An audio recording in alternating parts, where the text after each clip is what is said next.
मायावती ने अपना फैसला सुनाया था कि वह अकेले लोकसभा चुनाव लड़ेंगी। फैसला तो विधानसभा चुनाव को भी लेकर यही था, लेकिन अचानक से गोंडवाना गणतंत्र पार्टी के साथ उन्होंने गठबंधन का ऐलान करके सभी को चौंका दिया। साथ ही साथ अगर कोई पार्टी इनको समर्थन देना चाहेगी तो बिना शर्त इनको समर्थन दे सकेगी। लेकिन क्या मायावती अपना गठबंधन पर फैसला बदलेंगी?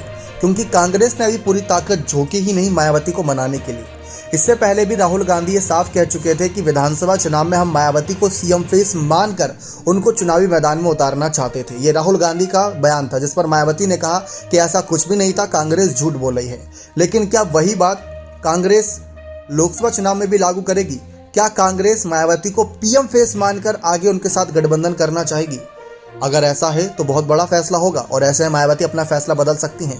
दरअसल इन दिनों राजनीतिक हालात बदल चुके और मायावती की खामोशी कांग्रेस और सपा की लड़ाई के बीच इस ओर इशारा कर रही थी कि मायावती देख रही हैं, भांप रही हैं स्थिति को कि क्या हालात बनते हैं। क्योंकि शांत तब तक रहो जब तक माहौल आपके पक्ष के खिलाफ ना हो, और जैसे ही आपके समर्थन में माहौल बने उसके बाद अपने पत्ते खेलना शुरू कर दो और फिर वहां पर आपको बार्गेनिंग करने का मौका मिल जाता है।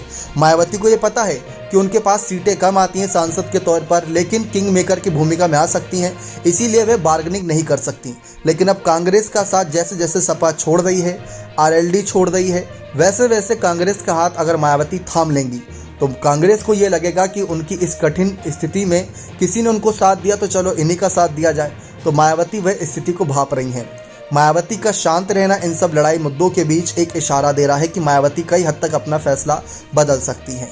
लेकिन अगर मायावती को फैसला बदलना ही होता तो कुछ अलग ढंग से ऐलान करती, कुछ अलग इशारा दे देती, लेकिन अभी तक ऐसा कोई भी इशारा नहीं रहा। गठबंधन पर कांग्रेस को आवश्यकता है उत्तर प्रदेश से किसी ऐसे साथी की जो बीजेपी को हरा सके। सपा और बसपा पिछली बार गठबंधन में आई थी तो बसपा को ही सबसे ज़्यादा फायदा हुआ था, 10 सीटें उसको मिल गई थी, जबकि 2014 में 0 सीट पर थी। तो उन्हीं हालात को देखते हुए कांग्रेस भी ये बात भांप चुकी है कि अगर आवश्यकता पड़ी तो बसपा के साथ भी गठबंधन किया जाएगा। लेकिन ऐसे में क्या मायावती अपना गठबंधन का फैसला बदलेंगी? जैसा कि हमने आपको कहा कि कई पार्टियां ऐसी हैं जो मायावती की पार्टी को बिना शर्त समर्थन देने को तैयार हो जाएगी, लेकिन क्या मायावती उसके लिए राजी होंगी? ये सबसे बड़ा सवाल है। लेकिन कांग्रेस को अगर अकेले चुनाव लड़ने की नौबत आई तो सबको पता है क्या नतीजा होगा। राहुल गांधी ने भारत जोड़ो यात्रा निकाली लेकिन उत्तर प्रदेश में नहीं निकाली। उससे क्या इशारा मिला? क्या वे इशारा देना चाहते थे कि वो विपक्षी पार्टियों पर, क्षेत्रीय पार्टियों पर भरोसा कर रही हैं?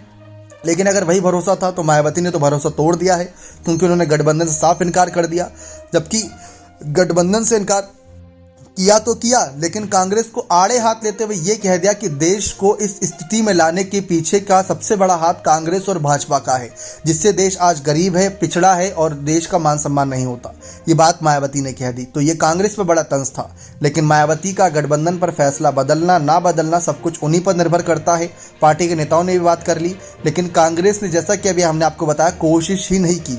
मायावती को लेकर प्रियंका गांधी ने, राहुल गांधी ने, मल्लिकार्जुन खड़गे, सोनिया गांधी ने, किसी बड़े नेता ने बयान नहीं दिया। पार्टी के कुछ सीनियर नेता बयानबाजी कर रहे हैं, लेकिन इन नेताओं की तरफ से कोई बयान सामने नहीं आया है। अब देखते हैं क्या कुछ आगे फैसला रहेगा। बने रहें चैनल के साथ। बहुत बहुत धन्यवाद।